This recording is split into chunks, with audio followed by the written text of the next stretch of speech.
مقدس متی کی انجیل 9 باب پہلی آیت۔ پھر وہ کشتی پر چڑھ کر پار گیا اور اپنے شہر میں آیا۔ دوسری آیت۔ اور دیکھو لوگ ایک مفلوج کو چارپائی پر پڑا ہوا اس کے پاس لائے۔ یسوع نے ان کا ایمان دیکھ کر مفلوج سے کہا، بیٹا خاطر جمع رکھ، تیرے گناہ معاف ہوئے۔ تیسری آیت۔ اور دیکھو بعض فقیہوں نے اپنے دل میں کہا، یہ کفر بکتا ہے۔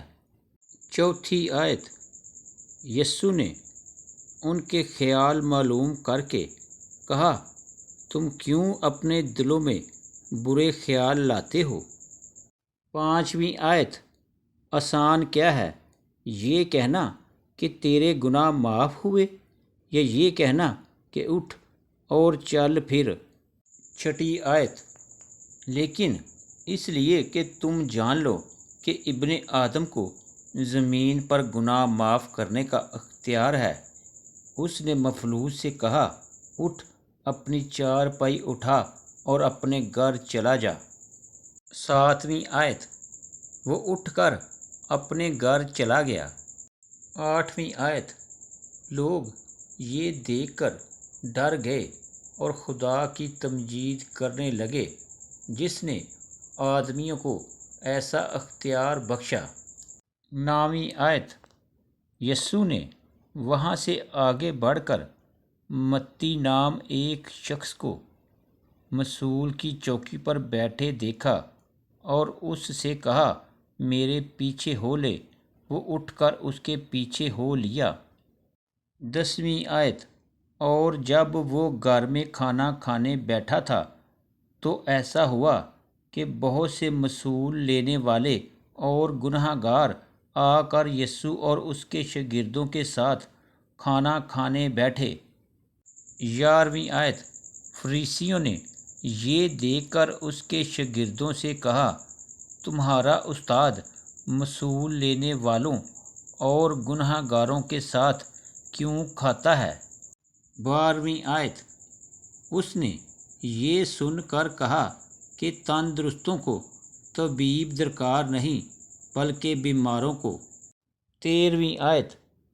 مگر تم جا کر اس کے معنی دریافت کرو کہ میں قربانی نہیں بلکہ رحم پسند کرتا ہوں، کیونکہ میں راست بازوں کو نہیں بلکہ گناہ گاروں کو بلانے آیا ہوں۔ 14ویں آیت۔ اس وقت یوحنا کے شاگردوں نے اس کے پاس آ کر کہا، کیا سبب ہے کہ ہم اور فریسی تو اکثر روزہ رکھتے ہیں اور تیرے شاگرد روزہ نہیں رکھتے؟ 15ویں آیت۔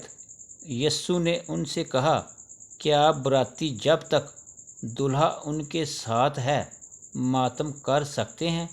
مگر وہ دن آئیں گے کہ دلہا ان سے جدا کیا جائے گا، اس وقت وہ روزہ رکھیں گے۔ 16ویں آیت۔ کورے کپڑے کا پیوند پرانی پوشاک میں کوئی نہیں لگاتا، کیونکہ وہ پیوند پوشاک میں سے کچھ کھینچ لیتا ہے اور وہ زیادہ پھٹ جاتی ہے۔ 17ویں آیت۔ اور نئی میں پرانی مشکوں میں نہیں بھرتے، ورنہ مشکیں پھٹ جاتی ہیں اور میں بہہ جاتی ہے اور مشکیں برباد ہو جاتی ہیں، بلکہ نئی میں نئی مشکوں میں بھرتے ہیں اور وہ دونوں بچی رہتی ہیں۔ 18ویں آیت۔ وہ ان سے یہ باتیں کہہ ہی رہا تھا کہ دیکھو ایک سردار نے آ کر اسے سجدہ کیا اور کہا کہ میری بیٹی ابھی مری ہے، لیکن تو چل کر اپنا ہاتھ اس پر رکھ تو وہ زندہ ہو جائے گی۔ 19ویں آیت۔ یسوع اٹھ کر اپنے شاگردوں سمیت اس کے پیچھے ہو لیا۔ 20ویں آیت۔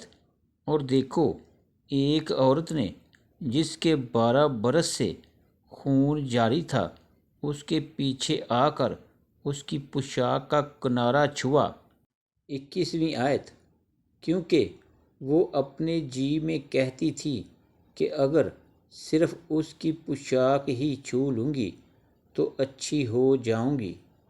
22ویں آیت۔ یسوع نے پھر کر اسے دیکھا اور کہا، بیٹی خاطر جمع رکھ، تیرے ایمان نے تجھے اچھا کر دیا۔ پس وہ عورت اسی گھڑی اچھی ہو گئی۔ 23ویں آیت۔ اور جب یسوع سردار کے گھر میں آیا اور بانسری بجانے والوں کو اور بھیڑ کو غل مچاتے دیکھا۔ 24ویں آیت۔ تو کہا، ہٹ جاؤ، کیونکہ لڑکی مری نہیں بلکہ سوتی ہے۔ وہ اس پر ہنسنے لگے۔ 25ویں آیت۔ مگر جب بھیڑ نکال دی گئی تو اس نے اندر جا کر اس کا ہاتھ پکڑا اور لڑکی اٹھی۔ 26ویں آیت۔ اور اس بات کی شہرت اس تمام علاقہ میں پھیل گئی۔ 27ویں آیت۔ جب یسوع وہاں سے آگے بڑھا تو 2 اندھے اس کے پیچھے یہ پکارتے ہوئے چلے کہ اے ابن داؤد، ہم پر رحم کر۔ 28ویں آیت۔ جب وہ گھر میں پہنچا تو وہ اندھے اس کے پاس آئے اور یسوع نے ان سے کہا، کیا تم کو اعتقاد ہے کہ میں یہ کر سکتا ہوں؟ انہوں نے اس سے کہا، ہاں خداوند۔ 29ویں آیت۔ تب اس نے ان کی آنکھیں چھو کر کہا، تمہارے اعتقاد کے موافق تمہارے لیے ہو۔ 30ویں آیت۔ اور ان کی آنکھیں کھل گئیں اور یسوع نے ان کو تاکید کر کے کہا، خبردار کوئی اس بات کو نہ جانے۔ 31ویں آیت۔ مگر انہوں نے نکل کر اس تمام علاقہ میں اس کی شہرت پھیلا دی۔ 32ویں آیت۔ جب وہ باہر جا رہے تھے تو دیکھو، لوگ ایک گونگے کو جس میں بدروح تھی اس کے پاس لائے۔ 33ویں آیت۔ اور جب وہ بدروح نکال دی گئی تو گونگا بولنے لگا اور لوگوں نے تعجب کر کے کہا کہ اسرائیل میں ایسا کبھی نہیں دیکھا گیا۔ 34ویں آیت۔ مگر فریسیوں نے کہا کہ یہ تو بدروحوں کے سردار کی مدد سے بدروحوں کو نکالتا ہے۔ 35ویں آیت۔ اور یسوع سب شہروں اور گاؤں میں پھرتا رہا اور ان کے عبادت خانوں میں تعلیم دیتا اور بادشاہی کی خوشخبری کی منادی کرتا اور ہر طرح کی بیماری اور ہر طرح کی کمزوری دور کرتا رہا۔ 36ویں آیت۔ اور جب اس نے بھیڑ کو دیکھا تو اس کو لوگوں پر ترس آیا، کیونکہ وہ ان بھیڑوں کی مانند جن کا چرواہا نہ ہو، خستہ حال اور پراگندہ تھے۔ 37ویں آیت۔ تب اس نے اپنے شاگردوں سے کہا کہ فصل تو بہت ہے لیکن مزدور تھوڑے ہیں۔ 38ویں آیت۔ پس فصل کے مالک کی منت کرو کہ وہ اپنی فصل کاٹنے کے لیے مزدور بھیج دے۔